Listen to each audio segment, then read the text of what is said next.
Hello, everyone. President Trump will participate in a roundtable to hear stories of families positively impacted by law enforcement that will be taking place shortly after this briefing concludes. The president stands with our police officers, our men and women across this country who valiantly patrol our streets and protect our citizenry.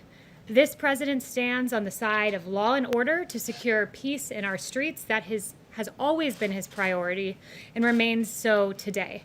Tragically, this weekend we saw a devastating ambush attack against brave law enforcement officers in McAllen, Texas.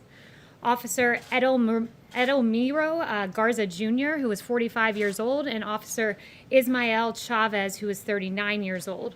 And while responding to a domestic disturbance call, Officers Garza and Chavez arrived on scene to protect the people that they serve. They were met with gunfire. They were ambushed by a violent and dangerous suspect who horrifically shot before they even drew their weapon or had a chance to call for backup. We honor the lives and the service of Officer Garza and Officer Chavez. This president will always stand on the side of law enforcement and the heroes who protect and serve. And with that, I'll take questions. Rita. Hey, Kayleigh, thanks so much. No problem. As the number of cases and fatalities continues to break records, in the most recent interview President Trump did, he said, we are going to be in really good shape in the next 2 to 4 weeks. Can you share what evidence he's using to draw that conclusion? And what is the administration going to do differently in the next 2 to 4 weeks to stop the spread? So the one thing I would note is that when you look at the mortality rate, we're seeing that our efforts here at the federal government have been working. And to give you an example of that, when you look at New York and New Jersey, there were 21 deaths for every 1,000 cases, 20 deaths for every 1,000 cases in the case of New Jersey. Those were the ratios we were seeing just a few months ago. Now New York and New Jersey are down 1.7 per 1,000 and 1.8 per 1,000 respectively. And moving beyond New York and New Jersey, we're seeing in Florida, for example, though they have 12 cases for every 1,000, it is 0.2 mortality for every 1,000 cases. In Arizona, 0.3 deaths for every 1,000 cases. So we are seeing that our therapeutics are working, that dexamethasone and convalescent plasma and remdesivir are working, and that's something good, and it's something that the president takes note of. But 2 to 4 weeks is such a short time period. I mean, what specifically are you doing to stop the spread? There's a lot, and I'm very glad that you asked that because it is worth highlighting the work that we're doing each and every day. For one, we're surging personnel to Arizona, Texas, California. We already have people working in Florida, surging remdesivir to states that are seeing rising case numbers. We're also surging testing supplies to decrease turnaround time. These are several action items that Dr. Birx briefed me on before coming out here.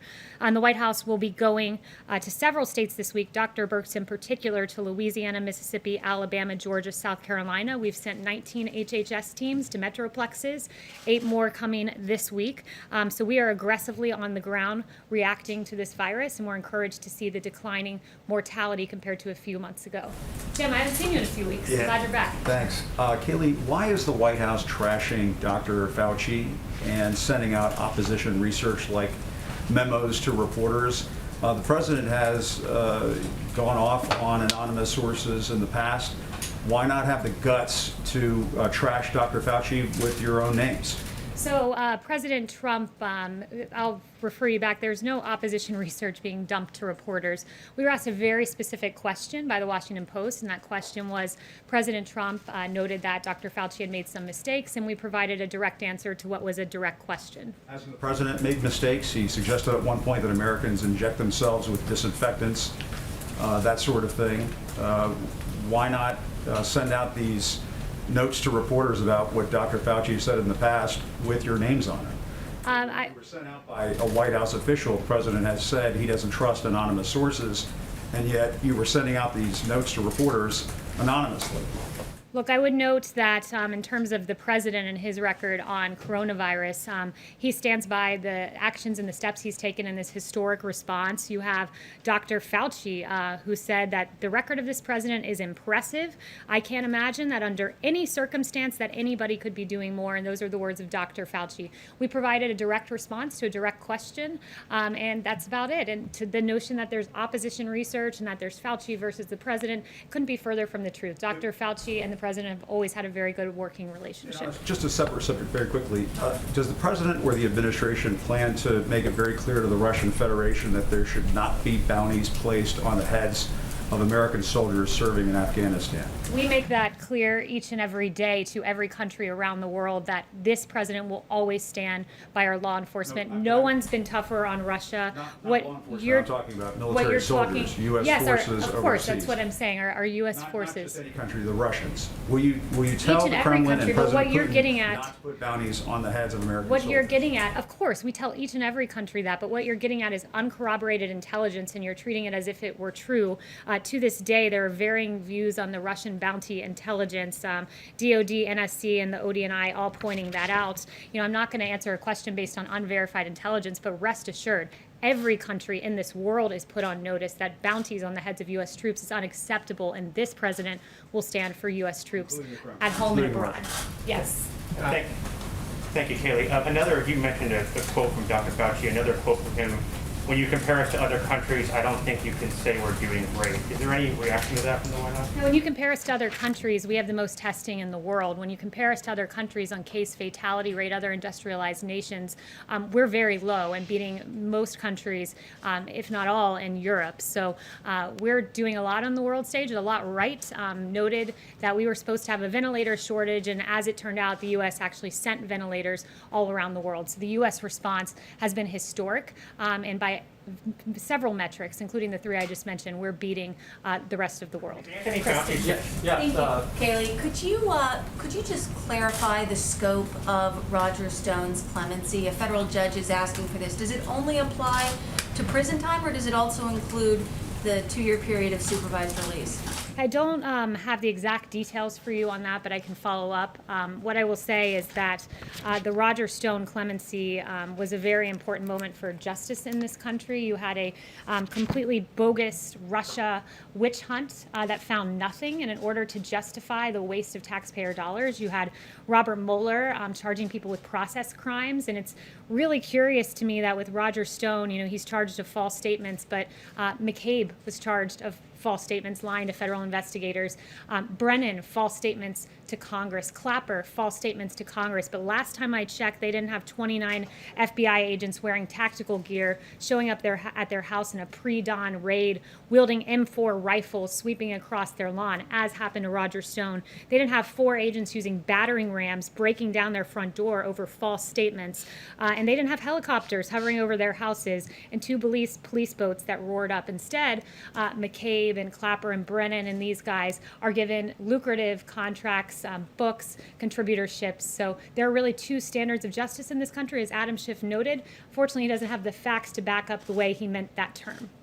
Mario? One more question, Yes, if I could. The president retweeted something this morning implying that he believes that he retweeted something saying that the CDC is lying about the coronavirus in order to hurt his chances of getting reelected. Does the president believe that the CDC is lying about COVID-19?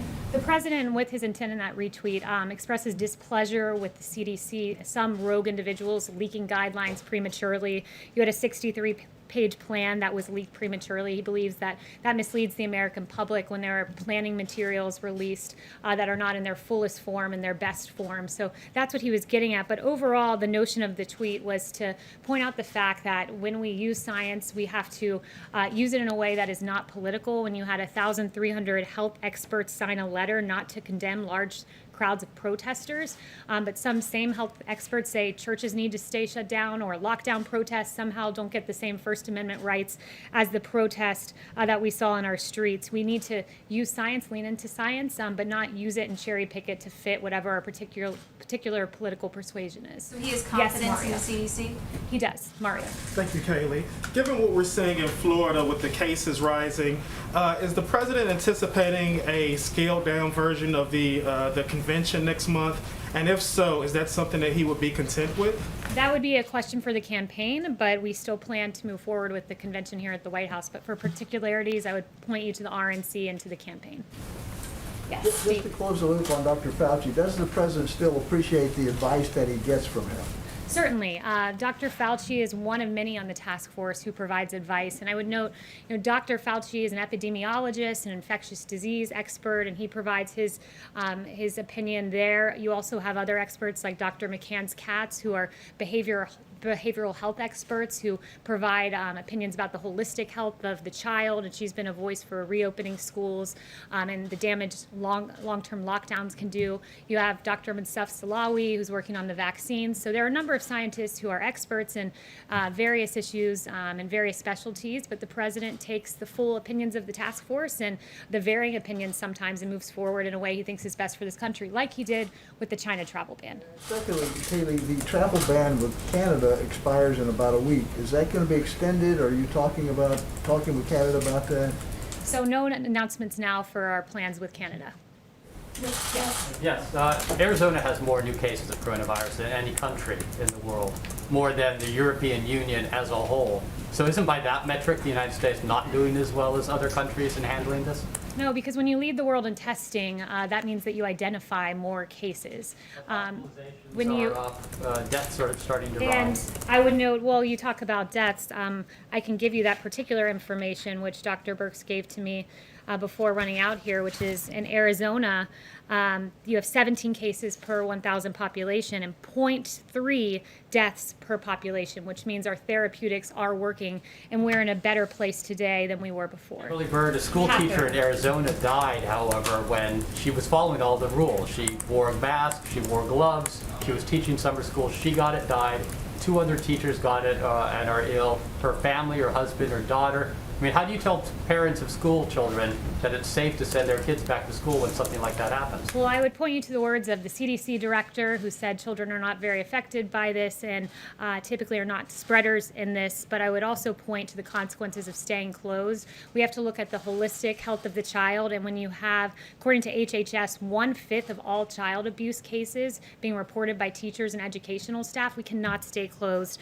When you have DC Family Child Agency talking about a 62% decrease in abuse cases being reported, you cannot stay closed. When even the AAP, American Academy of Pediatrics, talked about morbidity and mortality if schools stay shut down, and 70 to 80% of children with mental health diagnoses receive their care in schools. The consequences are grave if we stay shut down. And there's a way for essential workers to go back to work just as our meat packing facilities did, just as you all in the media are essential workers. We believe our teachers are as well.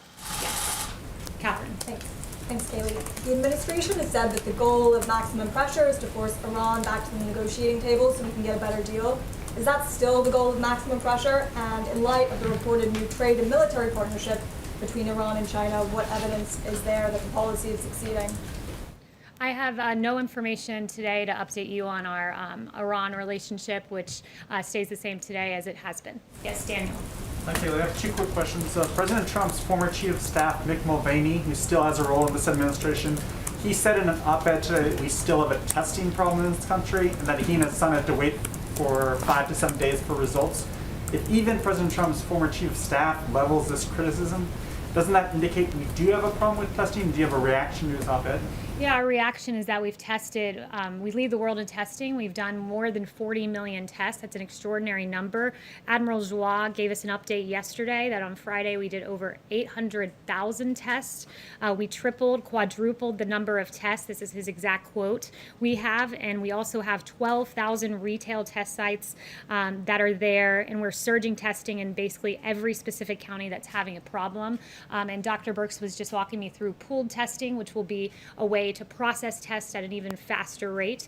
So leading the world in testing, I would say, means we're doing a pretty good job. Does the president have a reaction to the Washington Redskins dropping their name today? Yeah, it's a good question. I haven't talked to him since the specific announcement's been made. I have talked to him, but not specifically on that. But last week, his tweet made it clear that these teams name their teams out of strength, not weakness. And he talked about the Washington Redskins and Cleveland Indians looking at changing their their names, and he says that he believes that the Native American community would be very angry at this, and he does have polling to back him up. There was a Washington Post poll from a few years ago that 90% of Native Americans say they're not offended by the name. It is reflective of a 2004 poll, and the Washington Post notes that many of these Native Americans voiced admiration for the team name, like Barbara Bruce, who said, "I'm proud of being Native American and of the Redskins. I'm not ashamed of that at all. I like that name." Gabrielle Nez, another 29-year-old from the Navajo community, "I really don't mind it. I like it." And there were several other comments like this in the Washington Post. Kayleigh. Deborah. Thank you, Kayleigh. I have a question myself, and then as a principal, I'd like to ask a question from a news organization that can't be here because of social distancing. My question. In February, when he was in Las Vegas, speaking to Hope for Prisoners, the president said he didn't want to use his pardon power on Roger Stone because he thought he could be exonerated. That didn't happen, and the president commuted his sentence. During the same event, the president said that he might give a full pardon to John Ponder, a convicted bank robber who served his time, turned his life around, and started Hope for Prisoners. Is there going to be a pardon for John Ponder? And what about the more than 1,300 pardon applications sitting in the pardon attorney's office? Because there's talk now that people don't go to the pardon attorney's office, they go through the White House. Is that a good thing, or does it mean that only politically connected people can get pardons? So I have no update on John Ponder. It's absolutely not the case that only those who are politically connected get a pardon. This president is the president of criminal justice reform. This president did the First Step Act. This president has fought for those who are given unduly harsh sentences more than any Democrat who liked to talk about it but never actually did it. And in fact, when you compare the pardoning record of this president with past presidents, it's quite striking that this president's given 36 pardons and commutations. President Obama gave 1,927. And when you look at the nature of some of the pardons given, let's say under President Clinton, you talk about politically connected pardons. We can't get more politically connected with pardons than pardoning your brother, Roger Clinton, as President Clinton did. Susan McDougal, one of your associates who was pardoned for her role in Whitewater. Mark Rich, who gave $450,000 to the Clinton Library, or at least his wife did, donated $1 million to Democrat campaigns, and then he gets a pardon from President Clinton. And notably, a lot of these pardons were when he was going out the door. So this president's used it sparingly and instead focused on criminal justice reform, helping to rectify racial disparities in our sentencing. And Clinton and Obama appears did a whole lot of pardoning, and in some cases politically motivated, it seems, but didn't do a whole lot to help the innocent people who have served their time and been given unduly harsh sentences. I have a follow-up for someone who asked me to ask a question because of social distancing. This is from Jackson Richmond of the Jewish News Syndicate. What's the president's stance on Israel planning to apply sovereignty to parts of the West Bank and to Democrats? From Nancy Pelosi to AOC, who warned that such a move would undermine U.S. national security and the U.S.-Israel alliance. So I have no update today on the current status, but just other than the president has been a strong supporter of Israel. Chris. Thanks, Kayleigh. We're coming up on the 3-year anniversary of the president tweeting he banned transgender people from the military in any capacity, which led to the policy currently in place. Last week, a group of 116 lawmakers led by Congresswoman Del Bene wrote to the administration urging them to lift the policy. Would the president reconsider the policy? I haven't talked to him about that specific policy, but this president is proud that in 2019 we launched a global initiative to end the criminalization of homosexuality throughout the world. He has a great record when it comes to the LGBT community. The Trump administration eased a ban on blood donations from gay and bisexual men, and he launched a plan to end the AIDS epidemic by 2030. So we're very proud of our achievements. The ban on John. transgender people in the military is still in place. John. We have a Supreme Court ruling that anti-trans discrimination is a form of sex discrimination. We have an estimated 14,700 people in the military who identify as transgender. We have a poll showing upwards of 70% of Americans support transgender service. And we have major medical and psychological groups saying there's no problem with transgender people in the military. So what is the reason for having the policy currently in place? I have no updates for you, but several of the events that you cited, like the Supreme Court ruling, I would refer you back to Justice Kavanaugh, who said we are judges, we're not members of Congress. Instead of a hard-earned victory won through the democratic process, today's victory is brought about by judicial dictate. So we'll always stand on the side of correct statutory interpretation. Thank you. Yes. Kayleigh, thank you very much. Can you really say that the rise in testing accounts for the rise in the number of cases? because the percentage of those testing positive has risen sharply. Yeah, so I would say to this, as we've always said, that there would be embers, there would be fires. So we readily acknowledge the embers and the fires that are around the country, but we also note that it's logic, basic common sense. When you're testing more than any country in the world, you're going to identify more cases. We've tested more than 40 million. That means we will identify more cases. But when you see the fact that mortality has come down per thousand population in a way that it was not months ago in New York and New Jersey, it means that we have become very adept at our therapeutics and our ways of finding people in communities rather than in hospitals, catching things early, and moving forward in a way that we know how to aggressively attack this virus and keep the American Follow up people with safe. the travel ban. Chanel. Just can I ask you on the travel ban? Sure. What is the rationale now for keeping people from Europe, Ireland and the UK from the United States when they have a fraction of the number of cases that you do in the US? The argument is we will always put America first. Chanel. Thank you, Kayleigh. If you will expand on the difference between this time last month and now when it comes to framing the discussion about law enforcement. Last month, the president hosted a law enforcement roundtable, and at that roundtable, he said that he would not support defunding police. And yet, 1 month later, we still have Democrat cities doing so, disbanding their police, defunding their police. How does the White House feel it should frame the debate now with regards to defunding the police so that a reasonable discussion can be had with these Democrat cities who are trying to do so? Yeah, it's a very good question. We know that in Los Angeles, when they announced that they would be defunding their police department by $150 million, they basically immediately after saw a 250% increase in homicides. When you have people out there like Representative Ilhan Omar saying we have to completely dismantle the police and police are our cancer, this is not how we should be talking about our heroes. You have, most egregious of all, really, Congresswoman Alexandria Ocasio-Cortez saying defund the police means defund the police. She criticized, of course, the announcement of $1.5 billion being taken down from NYPD. And this weekend, when faced with, there were 28 shootings in New York, 600% increase from this time last year. You have Representative Ocasio-Cortez saying this is just because people are trying to get food with their families. That is preposterous. The reality is 63% of Americans in this country fear that criticism of our police departments will lead to no public safety in their streets. And 69% of Black Americans, this is a real issue when you call our police cancer, when you talk about dismantling them. And then this weekend in New York, you see a 1-year-old killed in his stroller. His name was DeVell Gardner Jr., and that 1-year-old will be in our prayers. Not only that, you see Officers Garza and Chavez. And to your question about how we should talk about the police and defund the police, a movement the president stands against, the two officers ambushed this weekend. One of them, Officer Chavez's daughter, wrote a very touching tribute online. She said, "Words cannot describe the pain I'm in, but I'm glad my dad is at peace. You are an amazing man, and anyone who ever came across you knew that. I'm going to miss you so much. You died doing what you love most. You died a hero." And those touching words were written by Savannah Chavez. And I know she received vile and outrageous comments online that were absolutely atrocious for a touching sentiment to her dad.